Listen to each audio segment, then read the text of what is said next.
Hello, everybody. Welcome back. So it's been a while since the last Ceragon video, and today we had some great news. So I wanted to go over everything, kind of talk about what the company's been doing the past couple months, because if I'm quite honest, they're pretty bad at communicating their plan or any major news. Um, so yeah, let's fill you guys in. What has Ceragon been up to? So, since the beginning of September, Ceragon has been attending various industry conferences to market their products. So, I have all of the conferences that they've been to listed here. We have the SPE Offshore in Europe, the FPSO in Singapore, Convergent, the Bharat Defense, IMC, Wispapalooza, Comms Connect, IACP, and later next month, actually, they're going to be going to UBBA in Charlotte. While a majority of these conferences are industry specific and there are generally no details publicized, no transcripts available, or presentations to review for investors. It still gives me great confidence to see all the effort that Ceragon has been putting in as a, part owner, as a shareholder. But why did I say most of these? There is clearly one exception, and that is the India Mobile Congress in New Delhi that took place on, what was that, October 8th through the 11th. So what was that exception?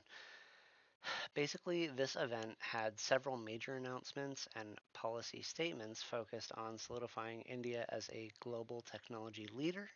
The relevant points to Ceragon include India's 5G rollout, future 6G development, and the millimeter wave technology and expansion of digital infrastructure in India. So these initiatives directly align with Ceragon's strategic goals. We already knew about the millimeter wave technology and the 5G rollout, but the India Mobile Congress also provided an opportunity for another new product launch. It also presented opportunities for them to kind of push their software um, a bit more. So once again, the pieces keep falling into place, really validating my investment thesis regarding the company.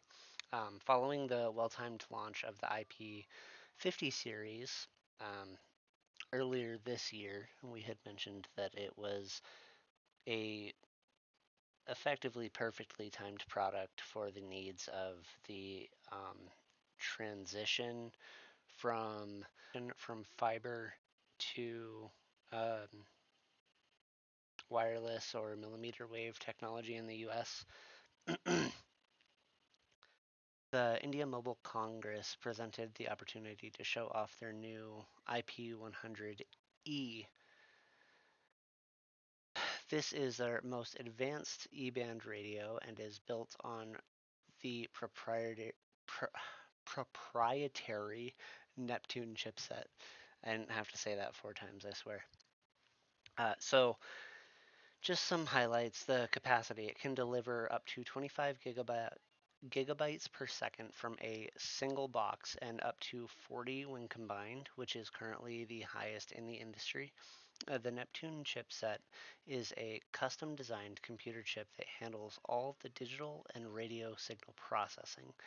It is engineered to process the widest possible slice of radio spectrum at lightning speed. This allows Ceragon to make the radio smaller, more efficient, and more powerful compared to its competitors. Its role is to connect the most critical high traffic sites. It is a future proofed high capacity product that fits perfectly into India's push to 6G and effectively puts Ceragon 2 to 3 years ahead of the competition.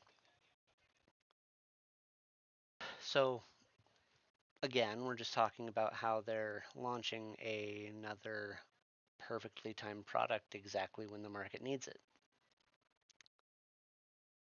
In addition to all of that, we also got some fantastic news earlier today.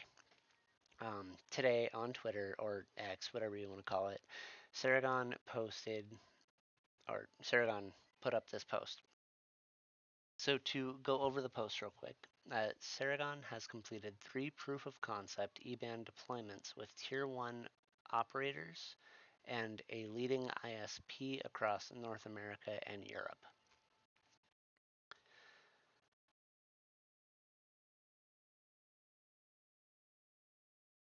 I cannot stress how huge this is, okay? Despite being extremely bullish, it largely went unnoticed by the market. There really has not been any changes, no analyst posts or anything. Um, but it's really hard to express the magnitude of this post without having a comprehensive understanding of the company's sales cycle and exactly what this tells us. So why don't I fill you in? There are effectively 5 stages of the sales cycle for Ceragon. Um, because they're marketing directly to companies as a B2B, a majority of their marketing comes from conferences. So the first stage is awareness. That's where they go to the conferences, they do the marketing, all that. They've been doing that for the past 2 to almost 3 months at this point. The next stage is going to be evaluation. This is a case study review and technical due diligence. This effectively is what they show to potential customers to say, like, hey, this is what we did for this other company who had XYZ problem, and here's how we could modify it to um, effectively cater directly to your needs, right? So that has also been complete. Next step is going to be validation. That is the proof of concept. That's the news we got earlier today. This is the field trial. This is basically like running simulations or actively putting equipment into place for like a trial run, right? So having completed 3 with tier 1 operators, we'll go over that in just a second.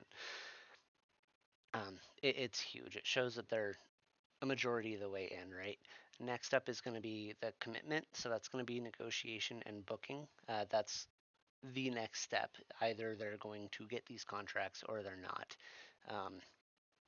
And then after that is fulfillment. That's the revenue recognition and effectively them carrying out the services and receiving the money for it.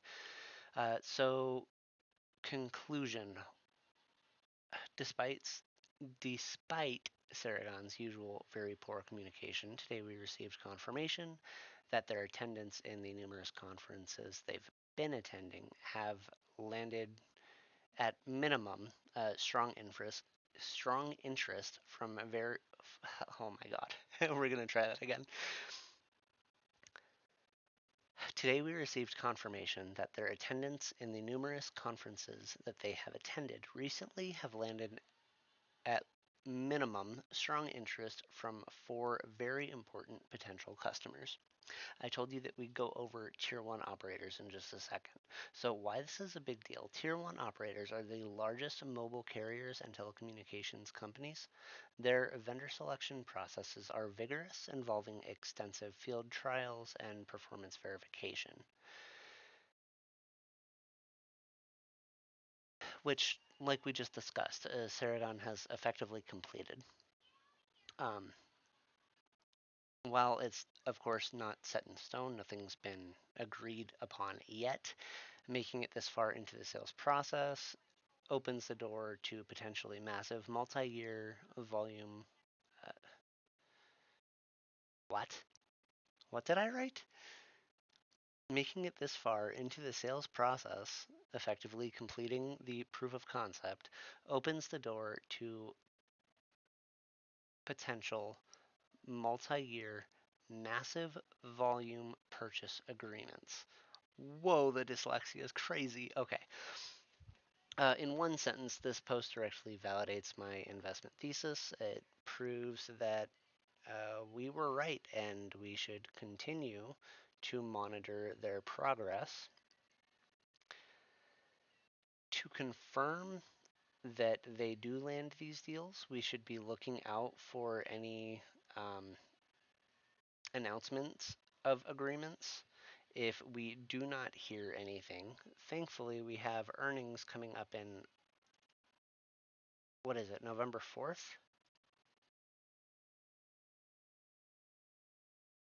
November the 12th.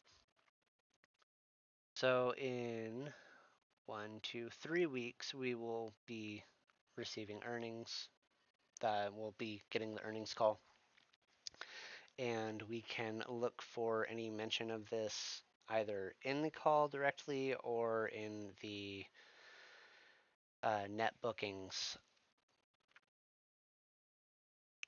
once those figures are released. I really hope that this information was helpful. If you have any questions, do definitely feel free to leave your comments in, down below. Please like and subscribe if this was helpful.